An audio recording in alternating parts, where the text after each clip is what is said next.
Pemirsa, gelaran WSBK Mandalika meningkatkan perekonomian warga yang sempat mati sejak pandemi COVID-19. Sejumlah warga menyulap rumah-rumah mereka menjadi penginapan. Menjelang gelaran bergensi World Superbike di sirkuit Mandalika, Lombok Tengah, Nusa Tenggara Barat, tingkat hunian hotel dan homestay rata-rata full booking. Akibatnya kini rumah warga di lingkar sirkuit pun banyak disulap menjadi tempat penginapan. Hal ini pun menjadi sebuah kabar baik bagi bisnis pariwisata di Lombok, dan hal ini menjadi peningkatan okupansi pada hotel-hotel di Lombok. Tingginya permintaan hotel dan homestay membuat banyak warga yang bertempat tinggal di Kuta dan sekitarnya menyulap rumah mereka menjadi homestay bagi para pengunjung dan penonton gelaran World Superbike. Dan Idemitsu ASEAN Talent Cup, rumah-rumah penduduk yang representasi menjadi penginapan dibuat. Dengan adanya peningkatan okupansi kamar hotel membuat beberapa penonton yang akan menyaksikan balapan terpaksa mencari rumah warga untuk disewa supaya ada tempat mereka menginap dan tidak terlalu jauh dari sirkuit Mandalika. Banyak rumah warga yang disewa untuk dijadikan penginapan termasuk sarana hunian pariwisata rumah warga yang telah tuntas dikerjakan. Warga dan pengelola hotel di kawasan Kuta Mandalika mengaku sangat senang dengan adanya event internasional tersebut. Banyak yang kembali bisa bekerja setelah 2 tahun menganggur, sekarang mereka kembali lagi bekerja. Begitu juga dengan para pengelola homestay yang sudah gulung tikar kembali bangkit dan ekonomi terangkat. Belum WSBK ini kita ini ya bisa dikatakan susah lah cari kerja kan. Nah, kalau untuk setelah ada CSBK terus adanya sirkuit ini apalagi mau terus dilanjutkan dengan MotoGP gitu kan. Alhamdulillah dengan perekonomian kita semakin meningkat lah, pekerjaan banyak gitu kan. Banyak yang terserap di sini ya? Ya insya Allah, alhamdulillah. Kamar-kamar juga full? Iya, semua kamar hotel yang ada di khususnya di Desa Kuta ya udah full semua. Termasuk homestay di sini ya? Iya, termasuk homestay. Hasil dari apa yang dikerjakan oleh pemerintah ini sangat dan betul-betul luar biasa efeknya terhadap perekonomian masyarakat Kuta, dan bukan hanya di Kuta, di Lombok Tengah ini terutama ya secara umum. Terlebih lagi kami yang secara spesifikasi yang berada di depan kawasan sirkuit ini. Okupansi penginapan hotel tidak hanya meningkat di Kabupaten Lombok Tengah, namun di daerah lain seperti di Mataram dan Lombok Barat juga meningkat bila dibandingkan dengan sebelumnya. Jumlah kamar hotel dan homestay yang tersedia saat ini di Lombok Tengah mencapai 3.000 kamar, belum termasuk penginapan homestay, sedangkan jumlah penonton pada World Superbike Mandalika 2021 sekitar 25.000 orang. Dari Lombok Tengah, Muzakir, iNews melaporkan. Kita beralih ke informasi selanjutnya. Objek wisata Taman Langit di Bukit Bekaung, Kabupaten Lombok Barat menjadi salah satu destinasi primadona yang ramai dikunjungi wisatawan. Selain spot swafoto, di objek wisata ini pengunjung dapat menikmati panorama keindahan tata Kota Mataram dari atas bukit. Objek wisata Taman Langit Bengkaung di Desa Batu Layar, Lombok Barat merupakan satu di antara tempat wisata yang mulai diminati pengunjung.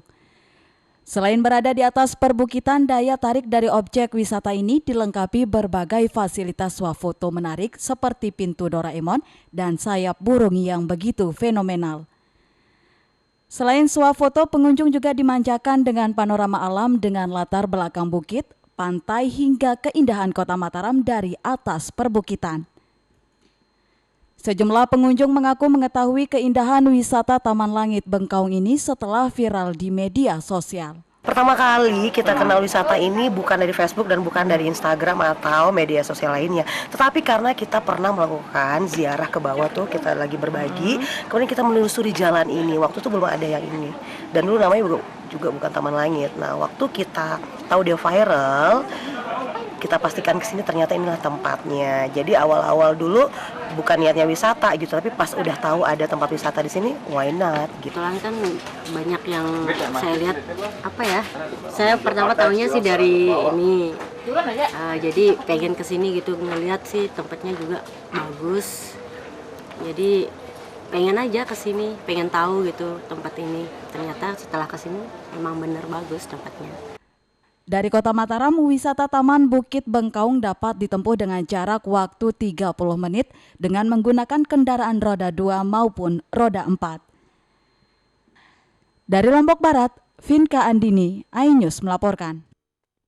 Sementara itu pemirsa, Masjid Kuno Bayan di Lombok Utara memiliki cerita dan sejarah panjang bukti masuk Islam ke Pulau Lombok. Menjadikan masjid ini begitu sakral oleh masyarakat dan untuk dapat masuk ke areal pelataran masjid, masyarakat harus diberikan tanda di dahi atau dalam bahasa Sasak disebut disembe.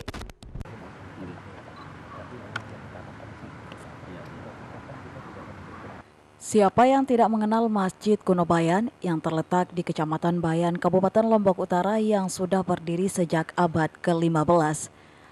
Masjid Kuno Bayan Belik kerap dikunjungi oleh para peziarah muslim sebagai bangunan cagar budaya. Masjid yang satu ini memang masih tampak begitu asli dan otentik. Pintu masjidnya tidak pernah dibuka tiap saat karena hanya pemuka-pemuka agama saja dari perwakilan tiap daerah yang boleh masuk ke dalam masjid. Hal itu juga dilakukan untuk menghindari kecemburuan sosial dari umat muslim di Lombok. Oleh sebab itu hanya pemuka agama saja yang boleh masuk untuk mewakili masyarakat dari daerah asalnya. Bagi masyarakat yang ingin melihat saksi sejarah masuknya Islam ke Pulau Lombok ini harus seizin pemuka agama setempat. Biasanya para pengunjung atau peziarah yang datang sebelum memasuki pelataran masjid harus diberikan tanda di dahi atau dalam bahasa Sasak disembe sebagai wujud penghormatan kepada yang kuasa serta para leluhur serta adab dalam memasuki masjid. Kalau sembe bukan sembarangan orang sebenarnya. Siapa yang dianggap tetua? Contoh seperti saya misalnya ya, kadang saya dekat dengan Masjid Kuno, kemudian fungsi saya sebagai pemangku di Bayan ini, di Karang Sholat namanya, ya saya juga boleh dipanggil, atau kalau mau pakai sembe, kalau yakin, harus yakin ya, karena menandakan bahwa kita hormat kepada adat, ya, hormat kepada leluhur-leluhur yang menerima agama, sehingga berdirinya masjid di tempat ini gitu. Selain pemberian sembe, Raden Gendarip menyebut untuk masuk ke dalam areal masjid juga harus diatur busana atau pakaian yang dikenakan, setidaknya mengenakan pakaian adat seperti kain, sapu, dan bebet. Sementara itu, Kepala Desa setempat menyebut masyarakat yang berkunjung belakangan ini memang mengabaikan adat tersebut. Hal ini dikarenakan ketidaktahuan pengunjung akan adab ketika masuk ke dalam areal masjid. Di samping kita memahami bagaimana kita harus berbuat untuk kemakmuran masyarakat kaitannya dengan pemerintahan, di situ pula kita harus kolaborasikan dengan bagaimana kita bisa hidup di tengah masyarakat adat.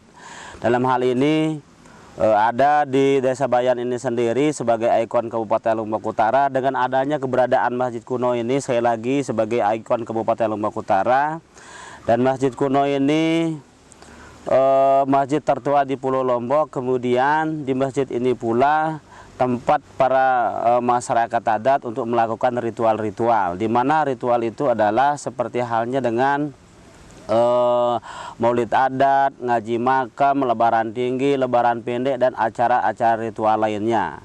Jadi untuk diketahui, Masjid Kuno Bayan Belik disebut sebagai masjid tertua di Lombok di tahun 1993. Masjid ini ditetapkan sebagai benda cagar budaya dan dilindungi pemerintah. Dari Lombok Utara, Tim Liputan iNews melaporkan.